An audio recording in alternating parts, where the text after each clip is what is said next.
Well, hello there, soulful sister. Welcome to the Soulful Menopause podcast, where today I'm talking about rewriting your menopause story. So, this is all about letting go of the old stories that you may not even realize you're holding on to, the old stories from your past experiences, from your ancestors, from your relatives, especially from media in its many forms, which tells us from a young age about how we should look and how we should feel and yada, yada, yada. Because a lot of these old stories that you're carrying with you don't even belong to you. They don't even belong to you. And they're directly affecting you. They're directly affecting your experience of menopause, your experience of aging, your experience of life from here on inwards, and what's available to you in your life. These stories that belong to other people are affecting you deeply. And a lot of the time, they're limiting you and they're disempowering you. So, you are very welcome to join me today in letting go of all of this, letting go of what's not yours, so that you can rewrite your menopause story full of optimism and empowerment. Welcome to the Soulful Menopause podcast. Discover how to transform the chaos of menopause into vibrant health and a soulful life you'll love. I'm Sally Love, natural nutritionist, hypnotherapist, and soul wisdom coach. I want you to experience a soulful menopause that will guide you into the best years of your life. For far too long, the narrative around menopause has been one of old age, declining health, invisibility, and one hell of a lot of suffering. It's a story that's been handed down from generation to generation. And I was just talking about this the other day to my hairdresser, actually. We were discussing how back when we were young, women in their 50s, generally speaking here, of course, were really old looking women. Do you have that experience if you think back? Like they just sort of transitioned into granny clothes, I think, once they hit the menopause. And my grandma actually had false teeth. And that was when she was probably in her 50s. And so they really did think of themselves as these old grandmas who then just sort of seemed to fade into the background. And they certainly didn't talk about menopause at all. I mean, it was a really shameful thing to talk about. You didn't talk about anything to do with your health then. It was a real taboo subject. So, unfortunately, a huge amount of women have suffered in silence. They really did. And they suppressed all of the emotions they were having. They were feeling probably fear and shame and confusion and whatever else was going on for them. And I believe that they saw menopause as a time of entering old age. Now, thankfully, so thankfully, we're coming out of that way of thinking and actually being now as well. But those beliefs, those old beliefs, are still really hard to shake off. And we can unknowingly carry those old beliefs from our past generations into the present without even realizing it. And those old beliefs shape who we are today. They shape what we expect of ourselves today and how we unknowingly limit ourselves as well. Now, I have a question for you. When did you last see a photo of yourself or look in the mirror and tell yourself how old you look? How many times do you do that? Do you do it every day? Do you do it once a week? How many times do you also grumble about your grey hairs? And I actually went to have my hair coloured the other day, and a separate incident, separate hairdresser to what I just told you about. But I was looking in the mirror and I was seeing the grey hairs, and I was having my hair highlighted. And I just thought, oh, please leave some of those because they shimmer and sparkle. I love them. But I just don't think that men have the same age negative images as us women do they? Men are seen as to mature with age, become more distinguished. And, well, I certainly remember the phrase of being called a silver fox. There's a really positive name for a older man who was looking gorgeous with grey hair. Yet, grey hair on a woman, I don't know if there are any very positive sayings about that, are there? A grey hair on a man is far more acceptable than it is on a woman, I think, generally speaking, of course, by society's standards. And women, oh my word, we're so bombarded with thousands of ads every day for anti-wrinkle products and cosmetic procedures. And then we have these magazine articles and images depicting the perfect female body everywhere we look. And we see this on TV and online images and billboards and movies and scrolling down your social media feeds. And I just don't think that's the case for men. And this has led women, particularly middle-aged women or older, of course, to feel that they're not good enough. They're not looking good enough. They're not looking young enough. They're not looking thin enough, and, so on and so on. And worst of all, it can lead us to question ourselves and question our self-worth and degrade ourselves. And I hear this all the time. In fact, I hear a lot of negative comments that women say about themselves or they say about menopause. So I'm going to read you some now that I've taken a note of. And you may have heard yourself say these. You may have heard other women saying these things. Things such as, I'm drying up. It's all downhill from here. Brace yourself. Menopause is awful. My body is betraying me. That's a big one. I hear that a lot. My body is betraying me. I feel invisible. I'm getting old and I hate it. I can't dress like that. I'm too old. Menopause is the end of my femininity. This is the beginning of the end. And those are only a few of the thoughts that I'd taken a note of. And these are thoughts and beliefs that can really restrict us.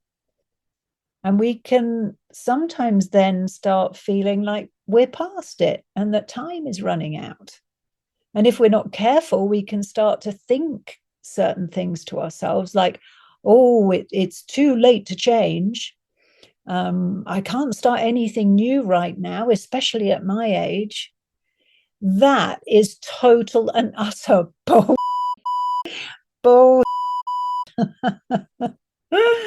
Oh my word, it's never too late. I saw a beautiful feed on my Facebook page this morning. It was a woman in her 90s. Maybe you've seen it. She looked amazing, sitting there, very sort of like boho chic. And she was saying how she was in her 90s. She was having the best time of her life. She doesn't like to let old age get her down or restrict her in any way. And she was just like, it looked as though, well, she was really thriving and enjoying her life. And And I was also listening to actually a podcast episode the other day of, and I can't remember his name. I'm really sorry. Maybe I'll put it in the show notes or something. But um, he was being interviewed. I think he was like over 100 anyway. It might have been 103 or something. And he advocates plant-based diet and exercise. He runs marathons, and he absolutely amazing. And you listen to him speak, and I listened to that other woman speak on my Facebook feed in her 90s. They both have this positive mental attitude where they are not letting their age define them. And I'm a hypnotherapist, and I can tell you that what you believe, you become. What you believe, you become. And the thing is that these old beliefs carried with us through our ancestors, they're not your truth. They were the truth of your ancestors when menopause wasn't talked about and women were dying a lot younger. They are not your truth. Don't hold on to those anymore. Now, I'm sure you've heard of the archetype for an older woman being called a crone. So there's the triple goddess, if you have, I'm sure you probably have heard of this, but there's the triple goddess, the maiden, mother, and crone. And these are the three phases of a woman's journey through life. Now, when I say the word crone, I bet right now that you're thinking of a withered, hunchback woman with a wart on her nose, right? Actually, she wasn't originally seen as that. Originally, the crone meant a very powerful, wise woman, an older woman full of wisdom, a great healer because she carried all of that wisdom of life with her.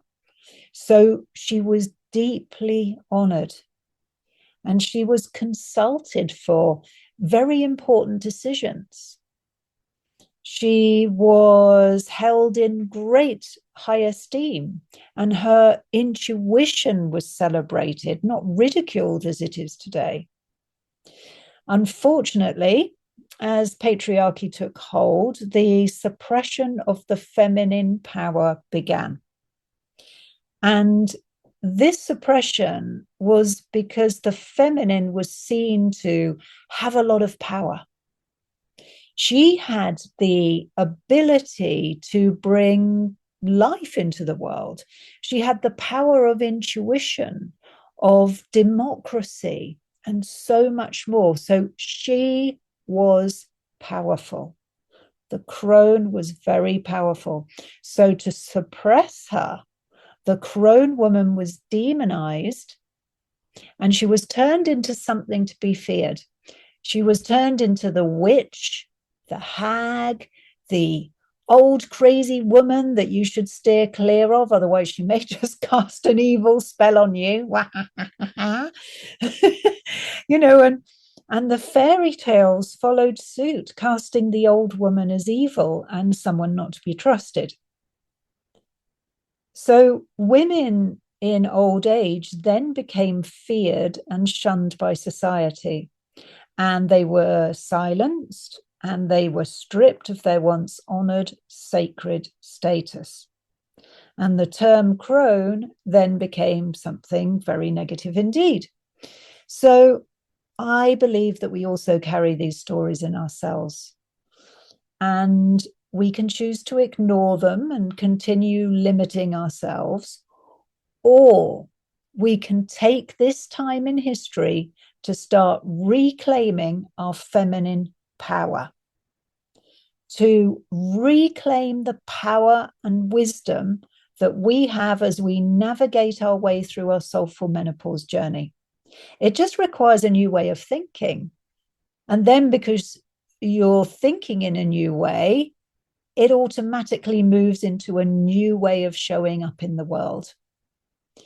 And that, when you step into that, that's what you are teaching the younger generations.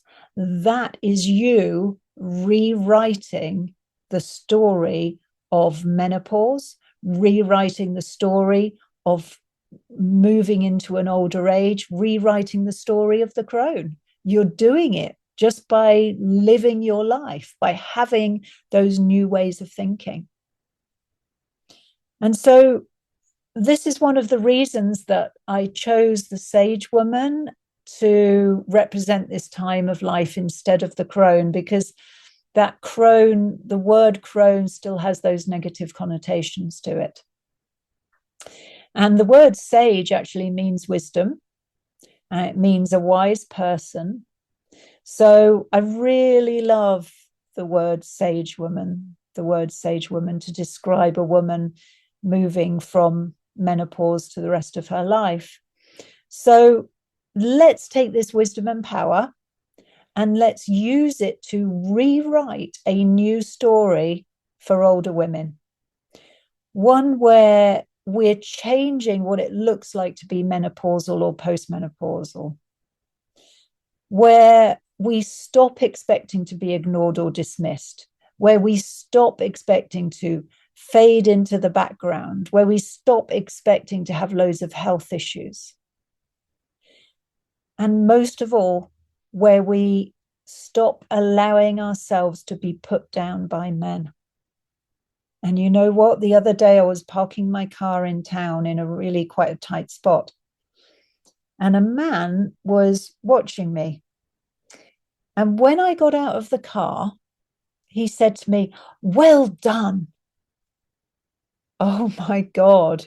I just looked at him because that felt so belittling to me. And it was like, I just sort of gave because you know, when these things happen, and then you're sort of like, did that just happen? And so you have those few seconds of like questioning and I was questioning how it was actually landing with me. And it just felt really belittling. And I thought afterwards, would he have said that to a man? I don't think so. So let's throw our possibilities wide open to the world and let's stop limiting ourselves. Let's stop limiting ourselves because of our age or because of our gender. It actually should be the reverse, totally the reverse, because we have so much wisdom of life so far. So much so that this is actually the perfect opportunity to blossom into a powerful new beginning, blossom into a new you. This is the perfect opportunity because you are carrying that wisdom with you. You're not stressing the little stuff so much anymore. You're hopefully starting to feel a lot more stronger and connected and grounded and happy in your own skin. It depends how far through the menopause journey you are right now, but certainly that's how you will be feeling when you step into your sage woman. And so I'm really interested to know what that powerful new beginning would look like for you. Now, it doesn't have to be a huge change. It doesn't have to be leaving your career or leaving a relationship or traveling worldwide or something for a year or whatever. You know, it could be those things, but it doesn't have to be. Your power can actually be realized in how you speak about menopause, you know, just like I was saying, how you speak to other people, how you speak to the younger generation about menopause. You know, the messages, think about those messages that you're giving to a younger generation. And really, just by showing up and being that yourself, you're then letting them know that they actually don't need to limit themselves when they hit that time in their lives. And wow, what a legacy to leave. What an amazing legacy to leave just by being yourself. You know, it can be so liberating for you and for the generations that follow. So I'd love you to take some time to imagine what it looks like as an older woman stepping into the power of your truth. Okay.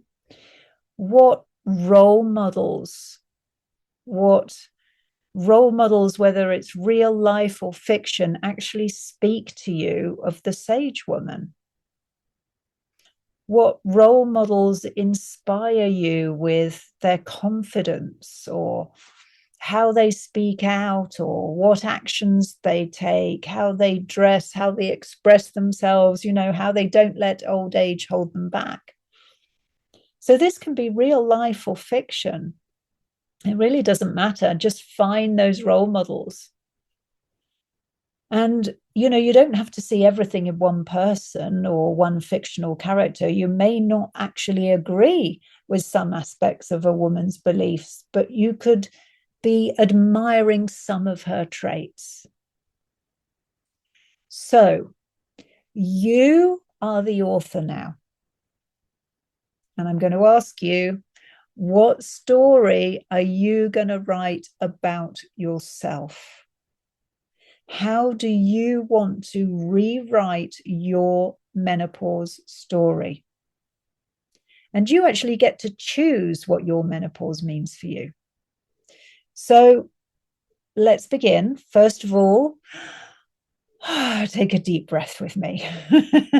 We mustn't forget to breathe. This is so powerful. Just taking times throughout your day to do 2 or 3 lovely, long, slow, deep breaths. And just make sure that on the exhale, you're exhaling even longer and slower than when you were inhaling. So let's just do this together, just taking a few deep breaths together. Breathing in long and slow, and then hold, and then breathe out longer and slower than your breath in, and hold. And just repeat that in your own time in a way that's most comfortable for you. And as you breathe out, just let go of any tension you're holding on to your shoulders. Just let your shoulders drop, let your jaw relax. And just allow this breath to bring you back to yourself, to recenter yourself, get you fully back into the present. Doing that alone can make massive differences to your health and well-being, especially if you are really going through some tough sort of perimenopausal or any menopausal sort of symptoms that you're having. Hot flashes, for example, anxiety, so powerful for anxiety. This sort of breathing will calm your nervous system down. It will decrease the anxiety. So it's something so simple, and it really brings you back into yourself and helps you to get centered. So we take that deep breath, we recenter ourselves. And I want to tell you that this transition you're moving through, it's not an ending. It's actually an amazing, joyous rebirth. It's not about you fading away. It's quite the reverse. It's about your empowerment. It's about you stepping into a truer, a deeper version of who you are. And yes, your body's changing. And yes, there may well be challenges to face. I certainly don't do yoga in my shorts or my underwear anymore. but But menopause is also a sacred threshold. It's a rite of passage that really does hold an incredible power. So please do use this time wisely. And it's a time when your inner wise woman, your sage woman, begins to emerge. And it's a chance to let go of roles and masks that no longer serve you. And it's an invitation to reclaim your voice and your power. And I'm doing a lot of that myself at the moment. I'm sure I will speak to you about that on another episode sometime. So, how do you rewrite your story? Okay, what I've done for you here is put together 3 soul nourishing steps to begin with. So, the first thing are empowering words. Empowering words. Now, the words that we say to ourselves are so incredibly powerful. Not only do they actually connect with our subconscious mind, which can either empower us or hinder us, but they can also remind us to stay connected and keep us anchored to our balance. Because certainly, if you're moving through perimenopause, you're going to be going through like a real chaotic time. And so it's really important to keep coming back to a sense of balance as often as you can. So here's a question for you when we start to think about empowering words. Think about, what do I want menopause to mean for me? What do I want menopause to mean for me? I'm going to give you a few moments to think about that. And as you think about that, I want you to think of what sort of beautiful words come up for you from that. For example, you may come up with the word freedom, perhaps awakening, sovereignty. That's a beautiful word that came up in a recent one-day retreat I ran. Sovereignty, beautiful word. So when you think about what you want menopause to mean for you, I want you to take just 1 to 3 words, not many, just 1 to 3 words that are really expressive and preferably emotional words. Maybe it's empowering. I love that word. I use that so many times. Because it really does make you feel empowered when you say the word empowerment or power. So pick 1 to 3 words and then write them down. Write them down when you can. And say those 3 words in the morning and the evening when you're in your bathroom. Okay, turn it into a beautiful little sacred ritual that you do for yourself every day to honor yourself. This is you taking time to honor yourself. You can do it while you're brushing your teeth. Okay, so think of those 3 words, say them every morning and every evening when you're in the bathroom. Okay, that alone will be a powerful practice for you to do. The second one I want to offer you is journaling the old stories. Now, journaling is a really powerful practice. I've been doing it for years. Please don't underestimate the power of journaling. And you don't have to be a writer. It doesn't have to sound pretty, okay? I use it all the time in my retreats that I run and with my clients because it has this amazing ability to help you see what's going on under the surface. And some really wonderful revelations can pop up from when you're doing your journaling. And also, it's very cathartic because as you're writing it, you're letting it go. It's like you're creating space in your body because it's been creating this space in your head or your heart or your gut, wherever you've been mulling over all of these situations and how you're feeling and what you're going to do about this and that and the other, and everything, especially if you're in a chaotic time right now. If you could just write that up, you can just write a whole load of garbage, just get it out. It doesn't have to be full sentences. It doesn't have to be grammatically correct. It doesn't have to make sense. Just get it up and out. You can use single words. You can swear like mad over several pieces of paper, okay? because us humans, we tend to hold on to a lot. And when we hold on to all of those thoughts and feelings within us, they become stagnant within us. And if we're not moving them up and out, it can lead to dis-ease, okay? A dis-ease within us. And if we keep holding on to all of that stuff and keep piling more and more on, that dis-ease can actually lead to disease, okay? So this is especially true if you're British, as I am, because we've been taught from childhood to ignore our deeper internal world and just get on with life, to have that stiff upper lip. And you're actually praised for being tough and not giving into emotion. That's really, really unhealthy.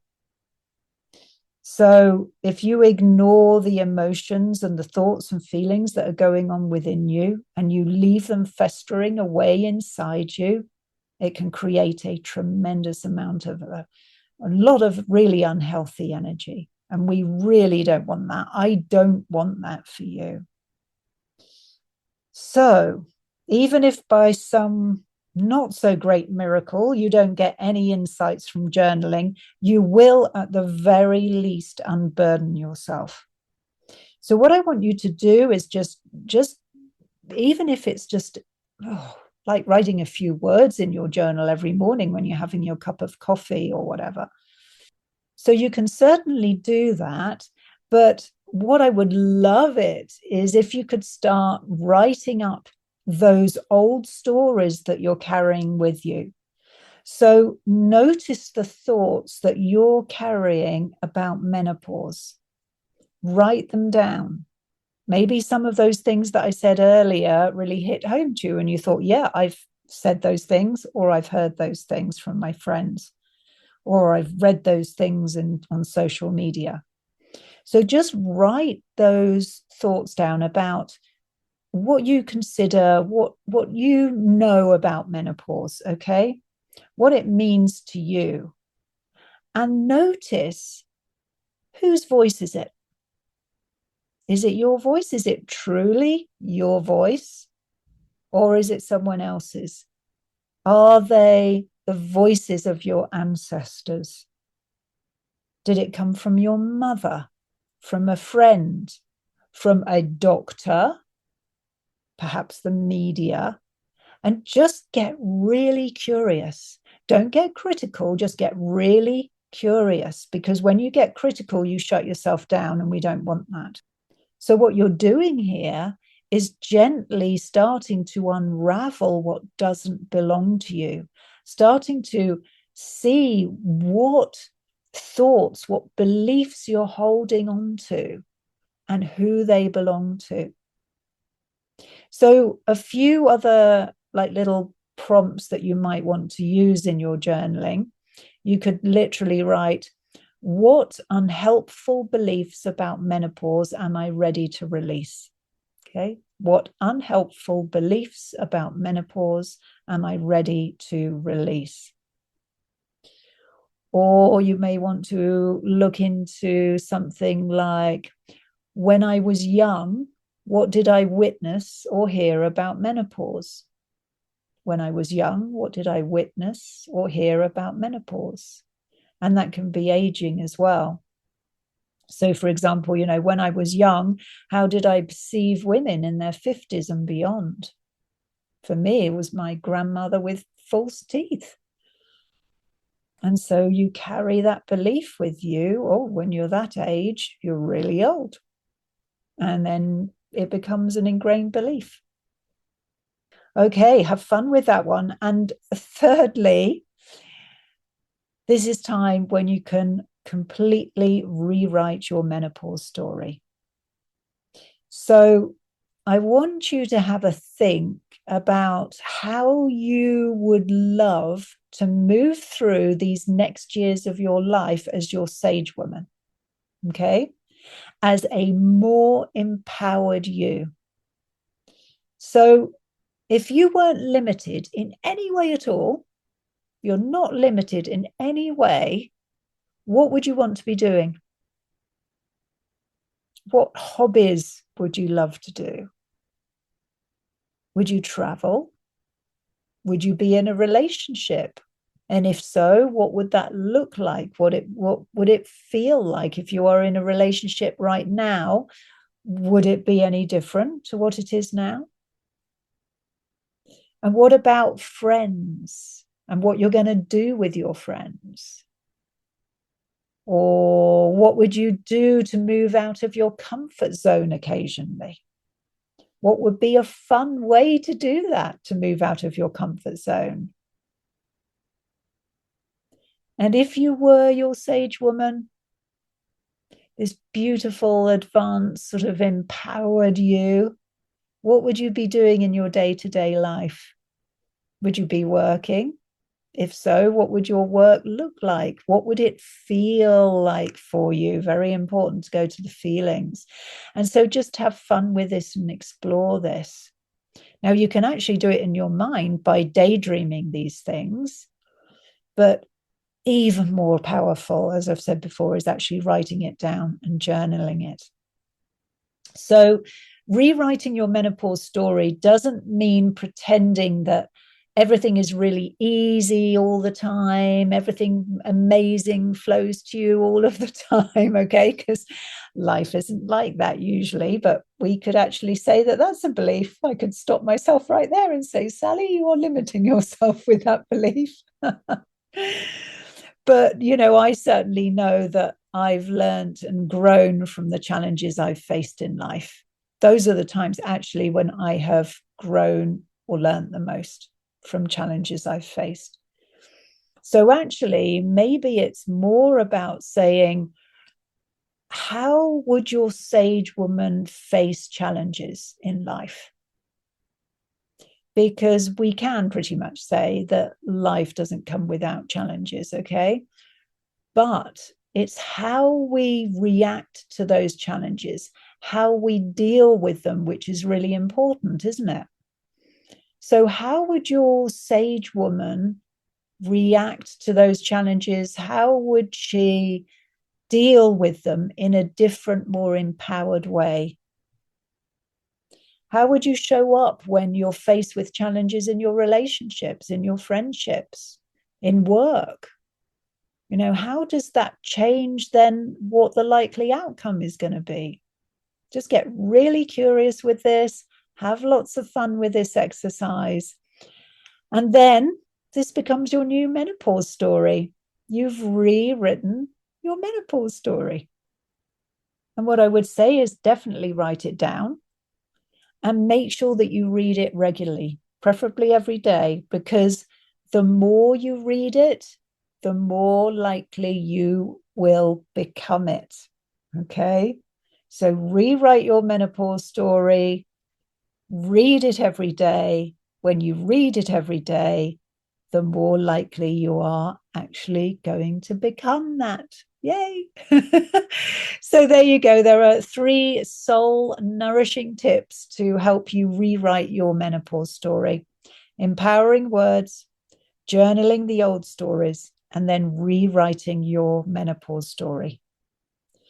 Okay, soulful sister, this is your time to realign.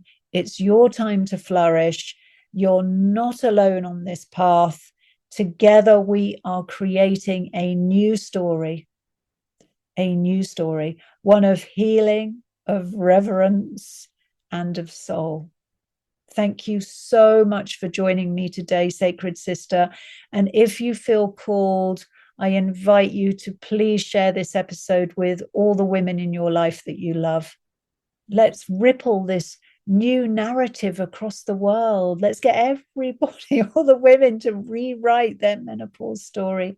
And if you feel that you need a more focused or personal support in moving through your soulful menopause journey, and you want some hand holding and some guidance to flourish into your sage woman, then you can get in touch with me via my website, soulfulmenopause.com. And you can just arrange to have a free chat with me and see what support you'd benefit from. To find out more about how you can live a soulful menopause, please visit soulfulmenopause.com. I'm really looking forward to being with you again soon. Bye for now.